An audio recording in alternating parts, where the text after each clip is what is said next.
जंग लगी धातु से कटने के बाद एक व्यक्ति को टेटनस का टीका नहीं लगाया गया तो क्या होगा? शायद कुछ भी नहीं। लेकिन आपको टेटनस हो सकता है और एक बार जब हो जाता है, भले ही डॉक्टर आपको बचाने में कामयाब हो जाएं, आप चाहेंगे कि आप मर ही जाते। टेटनस से मरना दुनिया में मरने का सबसे दर्दनाक तरीका हो सकता है। यह 1809 से एक टेटनस रोगी की पेंटिंग है। इसे इस रोगी के अपने डॉक्टर द्वारा चित्रित किया गया था। इस स्थिति को ओपिस्थोटोनस कहा जाता है। इसे क्या हुआ? हमारी मांसपेशियां सिकुड़ती और फैलती हैं।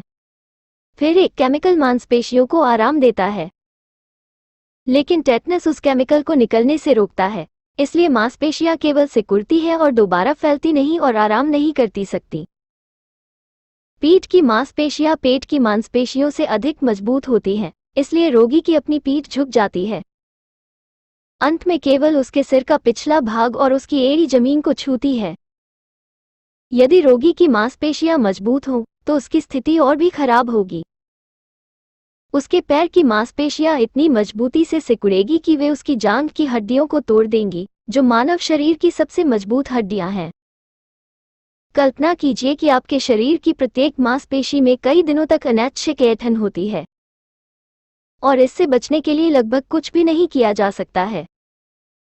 आखिरकार आपका डायाफ्राम सिकुड़ता है और दोबारा कभी फैलता नहीं, इसलिए आप सांस लेना छोड़ देते हैं। रोगी लगभग 3 दिनों में इस अवस्था में पहुंच जाता है। कल्पना कीजिए 3 दिनों तक ऐसा भयानक दर्द जो इंसान ने कभी महसूस किया हो। इस पीड़ा से बचने का एकमात्र उपाय वैक्सीन ही लगता है, लेकिन बहुत से लोग वैक्सीन से नफरत करते हैं। 2018 में एक महिला ने टेटनस से पीड़ित अपने बच्चे को वैक्सीन लगाने से इनकार कर दिया।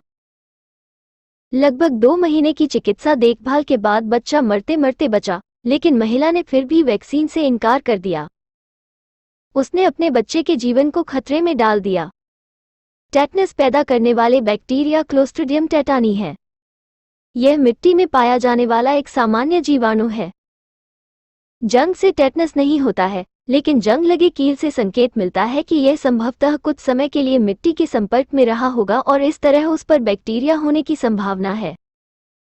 यह बैक्टीरिया अवायवीय होता है, यानी ऑक्सीजन इसके लिए जहरीली है। यदि आपको धातु से खरोंच आती है तो टेटनस संभव है, लेकिन वातावरण में मौजूद ऑक्सीजन के कारण संभावना बेहद कम है। लेकिन अगर एक नाखून चमड़ी में घुसकर घाव करता है तो गहराई में ऑक्सीजन मुक्त वातावरण बनाता है, जो बैक्टीरिया के लिए एकदम सही है। यही कारण है कि गहरे घावों को इतनी गंभीरता से लिया जाता है।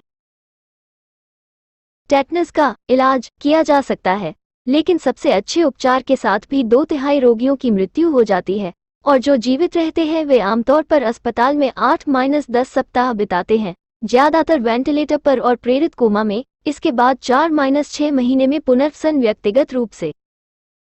वैक्सीन लेना इस सबसे कहीं आसान है। वैसे इस रोग का एक रूपांतर होता है जिसे इन्फेंटाइल टेटनस कहते हैं। नवजात शिशु इसे प्राप्त कर सकते हैं। उदाहरण के लिए, उनकी गर्भनाल को काटने के लिए इस्तेमाल की जाने वाली गैर बांझ कैंची।